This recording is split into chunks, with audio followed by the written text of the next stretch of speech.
Yun mga Lodi, set up tayo ngayon ng nano tank. Ayan. So demo natin kung paano i-set up tong potted plant na may DIY na sand waterfall.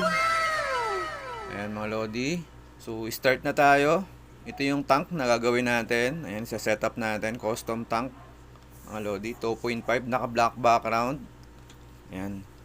So goods na goods mga Lodi. So start lagyan natin ng white sand mga idol. Malinis na to. Ayan, goods na mga idol. So dandahan lang natin lagyan ng white sand.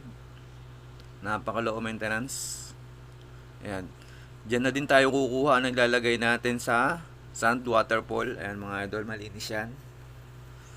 So napaka easy. Napakadali lang. Next na natin mga idol, kailangan natin lagyan ng water syempre. Pwede tayong gumamit ng plastic, ginupit na bubble wrap. Ngayon gagamitin natin styrofoam. Ayan, napaka-useful nito mga idol kasi kahit malakas kang magsalin ng tubig, hindi magugulo yung white sand or black sand kung ano ilalagay mo. Ayan. So napaka-easy, sobrang low maintenance pag ganito yung i-set up mo. Ayan. So malakas tayo magsalin ng tubig para mabilis pero hindi nagugulo yung white sand. Ayan, sobrang useful niyang styrofoam. Ayan mga idol, yung tank natin. So sa setup na ilalagay natin ng isang potted plant at DIY natin na sand waterfall. Ayan. So pa custom ni idol, ginawan lang natin ng video para sundan niya. Ganun din sa mga ibang mag-a-avail. Para kaka-setup mo pa lang malinaw agad yung setup sa aquarium mo mga idol, hindi na bulabog yung white sand. Ayan mga idol. So naka-ready na. Syempre, ito yung ilalagay natin na potted plant at DIY natin na sand waterfall. Ayan mga idol. So gumamit tayo dito ng pebbles at board mga idol. Ayan, pwedeng kahit mauna yung potted plant or yung DIY natin. So unahin natin itong potted plant mga idol. Yan, may design na crescent. Gumamit tayo dito ng pebbles. Ayan mga idol, goods na goods, may built-in yung ako soil kaya maganda yung tubo ng plant mga idol. At syempre next na natin itong isa. Ayan, yung DIY natin na sand waterfall. Ayan, so slim lang, simple lang yung design natin mga idol. So makita lang natin na may moving yung white sand. Ayan. So napaka-easy pag ganito yung setup mo mga idol. Pwedeng gawin to sa malaking tank o mga pa-custom tank. Syempre mas mag-iiba yung setup kasi pwedeng mas maraming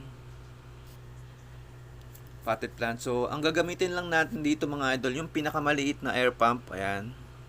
So plug lang natin, naka-ready na yung hose natin dyan. So yung hose mga idol, i-insert lang natin dun sa DIY natin na sand waterfall. Ayan. So may butas sa likod. So insert lang natin. Ayun. Pag naramdaman mong sumagad na yun na yun, kasi merong elbow doon sa baba. Ayan. Ayan mga idol. So napaka-easy. Ayan. Nasa malakas tayo sa level 2. Pwede naman doon sa level 1 para sakto lang yung bagsak ng white sand mga idol. At syempre kailangan natin siyang lagyan ng lights. Ayan mga idol.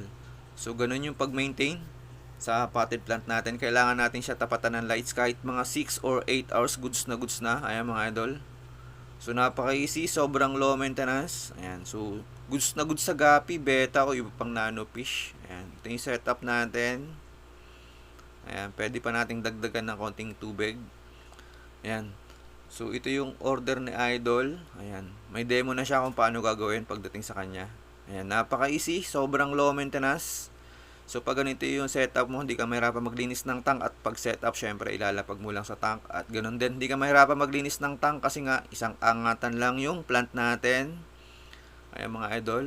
So yung setup natin, nano tank, custom tank, naka white sand, isang potted plant, may DIY tayong sand waterfall. Ayan, at meron tayong lights. Ayan. So naka-ready na siyang lagyan ng beta, gapi, platy, molly. Ayan mga idol. So saktong-sakto sa pang table o pang office, pang room. Thank you, Siner lang.